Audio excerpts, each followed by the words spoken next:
असम में एक joint operation में मिजोरम की 7वीं बटालियन और बीएसएफ और करीमगंज पुलिस की कछार फ्रंटियर ने न्यू करीमगंज रेलवे स्टेशन के पास नेशनल हाईवे 37 पर एक ट्रक से 764 साबुन की पेटियों में पैक 9 किलोग्राम से अधिक हेरोइन जब्त की।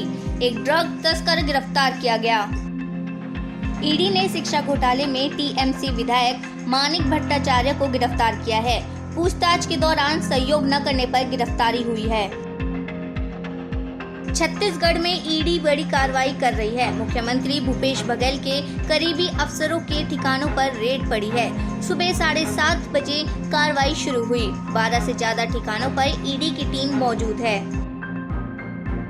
सीजीआई यूयू ललित ने जस्टिस डीवाई चंद्रचूड़ का नाम अपने उत्तराधिकारी और भारत के नए सीजीआई के लिए नामित किया था। 9 नवंबर को जस्टिस डीवाई चंद्रचूड़ देश के 50वें मुख्य न्यायाधीश के तौर पर शपथ लेंगे। सरकार में अगले सीजीआई का नाम पूछा था। 8 नवंबर को सीजीआई यूयू ललित ने सेवानिवृत्त हो रहे हैं। दिल्ली सरकार के पूर्व मंत्री राजेंद्र पाल गौतम के घर दिल्ली पुलिस नोटिस लेकर पहुंची।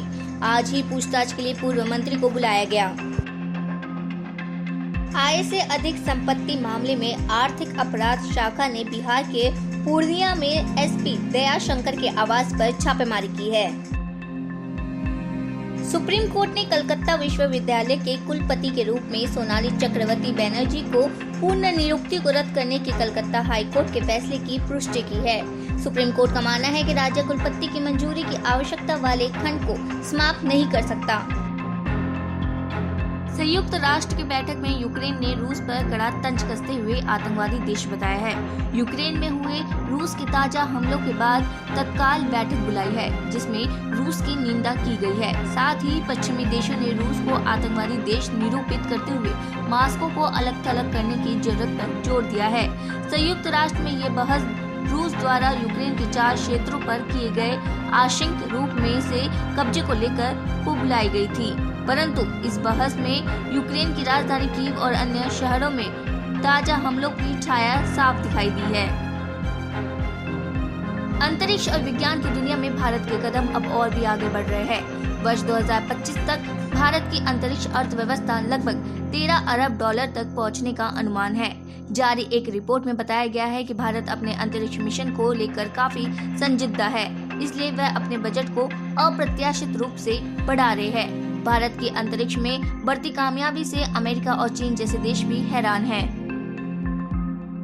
सुप्रीम कोर्ट ने सभी उच्च न्यायालयों से उन सभी सांसदों विधायकों के खिलाफ उठाए गए कदमों की जानकारी मांगी है, जिनके खिलाफ 5 वर्षों से ज्यादा समय से आपराधिक मामले लंबित है।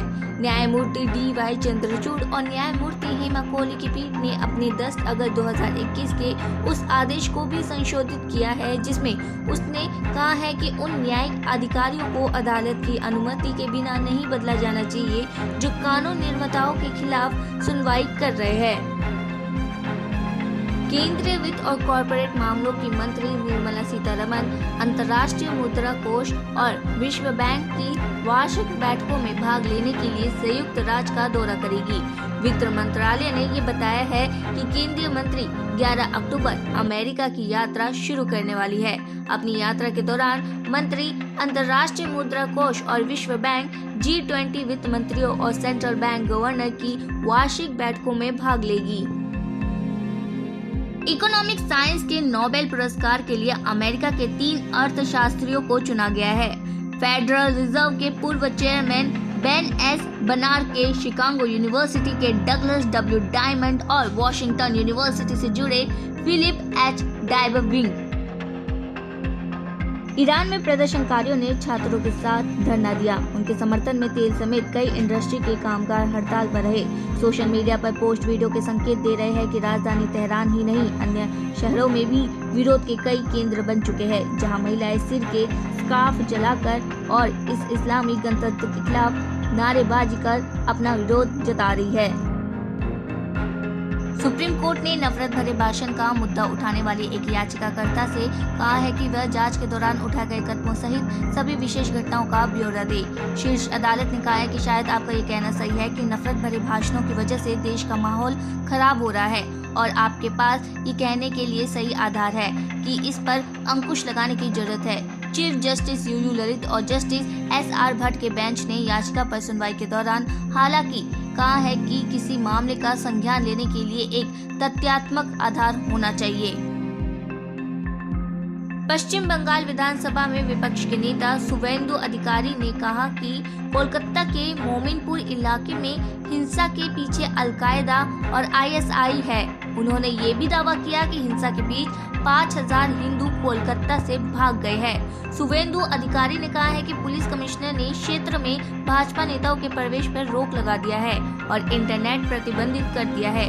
हमारे प्रत्यक्ष को गिरफ्तार कर लिया है। हम नहीं चाहते कि बंगाली हिंदू अब पलायन करे। उन्होंने कहा कि हमने बंगाल के राज्यपाल और केंद्रीय गृह मंत्री अमित शाह को मोमिनपुर झड़पों के बारे में सबूत के साथ एक पत्र लिखा है। अपने बेबाक बयानों से चर्चाओं में रहने वाले विदेश मंत्री डॉक्टर एस जयशंकर ने एक बार फिर पश्चिमी देशों पर निशाना साधा है। जयशंकर ने कहा है कि भारत के पास आज पर्याप्त मात्रा में इसलिए सोवियत और रूसी हथियार है क्योंकि पश्चिमी देशों ने इस क्षेत्र में एक अन्य सैन्य तानाशाही को अपने पसंदीदा साथी के रूप में चुना और दशकों तक नई दिल्ली को हथियारों की आपूर्ति नहीं की। ये बात उन्होंने अपने ऑस्ट्रेलियाई समक्ष पेनी वोंग के साथ संयुक्त सम्मेलन के दौरान कही। जयशंकर ने कहा कि भारत और रूस के बीच लंबे समय से संबंध है, जिससे निश्चित तौर पर भारत के हितों की अच्छी सेवा हुई है। बिहार के मुख्यमंत्री नीतीश कुमार नागालैंड जाएंगे। नीतीश कुमार दीमापुर में लोकनायक जयप्रकाश नारायण की 120वीं जयंती समारोह में शामिल होंगे। इसके साथ ही बिहार के सीएम यहां के जनसभा को भी संबोधित करेंगे, जिसकी तैयारी के लिए बिहार सरकार के कई मंत्री और JDU सांसद पहले से ही वहां कैंप कर रहे हैं। नोएडा STF ने बहुजन समाजवादी पार्टी के पूर्व विधायक अलीम गाजी के बेटे को हिरासत में लिया है। पकड़े गए युवक पर चाचा के काफिले पर हमला करने का आरोप है। STF की नोएडा यूनिट ने बुलंदशहर से 2 बार बहुजन समाजवादी पार्टी के विधायक रहे हाजी अलीम गाजी के बेटे दानिश को गिरफ्तार किया है। दानिश पर अपने चाचा हाजी यूनिस के काफिले पर हमला करवाने का आरोप है। अंडर 17 महिला फीफा विश्व कप की आज से शुरुआत भारत सहित 16 टीमें ले रही है हिस्सा। भारत ने मेजबान के रूप में 16 टीमों के इस वैश्विक टूर्नामेंट के लिए क्वालिफाई किया है। भारत के अलावा मोरक्को और तंजानिया इस टूर्नामेंट में पदार्पण करने वाली टीमों में है।